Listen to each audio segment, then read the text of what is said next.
Ever wondered how those 720-degree peplum flare was achieved? This tutorial will help you get your answers. In this tutorial, I'll be showing you how to cut and also join a 720-degree peplum flare. Alright, you can use this method to achieve it even for a normal peplum blouse, or you want to make a ball dress as a 720-degree flare. I'm making it at 720 peplum. So to achieve a 720 peplum, this is the measurements we are working with. Firstly, our waist is the waist is 20, total gown length is 16, it's a knee length gown, and the half length is 6 inches. If you minus the half length of 6 inches from the total gown length of 16 inches, you'll be left with 10 inches as the flare. Alright. Remember our waist is 20 inches, and I said it's a 720 peplum, so which means the front will be 360, while the back also will be 360. So I'll be dividing the waist measurements into two. Waist divided by waist of 20 divided by 2 will give me 10. So which means I'll be using this 10 inches divided by 6.28 to achieve the radius for the front alone. And I'll also be using it to achieve the radius for the back alone. Okay. If you're making it for a 360 peplum, all you need is to just divide the total waist measurement by 6.2. But since this one is going to be a 720-degree peplum, I'm making use of the front to achieve 6.28 to achieve for the front and 6.28 to achieve for the back as well. So when I divided the measurements, the radius, the waist circumference of the front alone, 10 inches divided by 6.28, it gave me 1.59 approximately. I approximated it to 2 inches. Okay, why I approximated it? Because I want to make tiny pleats or gathers with the rest. Okay, so now let's dive in straight into it. I folded my fabric by 14 inches. Just folded it into two. I folded it by 14 inches. Why did I fold by 14 inches? Remember our flare length is 10 inches, right? And I'll be adding 2 inches, 1 inch for joining the radius to the half length, and 1 inch for the hem. Okay, so 2 inches plus 10 inches will give us 12 inches. By the time you add your radius of 2 inches as well, you have 14 inches. Okay, so once that is established now, that means I'll be cutting 14 inches. Okay, so this is my starting point here. My 14 inches is going to be starting at this point. So since I folded my fabric into two, which means I'm going to be achieving a semicircle once it's folded, but once I open it, I'll be achieving a full circle. Okay, so from the beginning as well, you want to impute your 14 inches mark here. Remember, 14 inches for one semicircle, then achieve it. From that part again, you want to mark the second 14 inches mark. Alright, achieve that now. All you need now is to just start from this point and start marking, imputing your 14 inches all around. Alright, so I impute my 14 inches, making sure that this 14 inches remains intact at this point here. I'll just go ahead and impute my 14. You want to make sure that this part, you can even pin it down. So make sure that it does not move when you're working. So just keep imputing your 14 inches mark all through. Alright. So now this is what I have. This is the middle point of the first 14 inches mark. This point here. So I'll go ahead now and cut this out.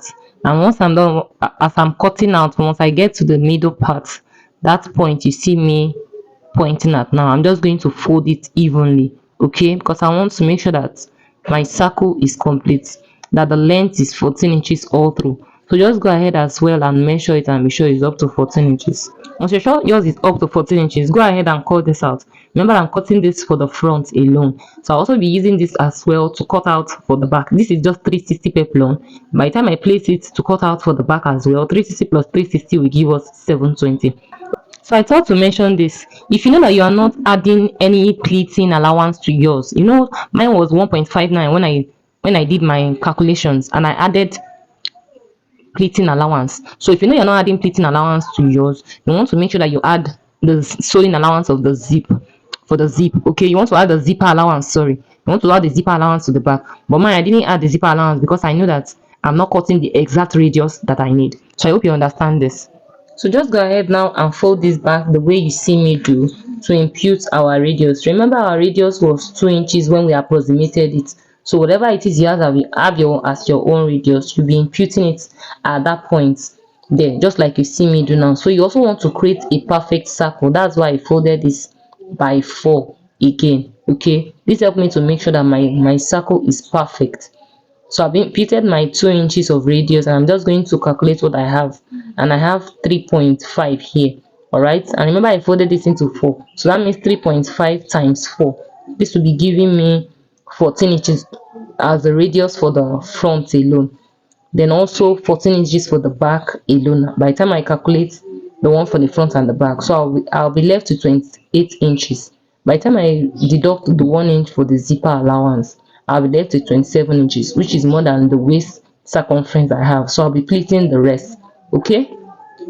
So now when you're cutting the peplum, the flare, once you're done, you'll be slitting for the front, you'll be slitting just one part of it. But for the back, you'll be slitting the two sides.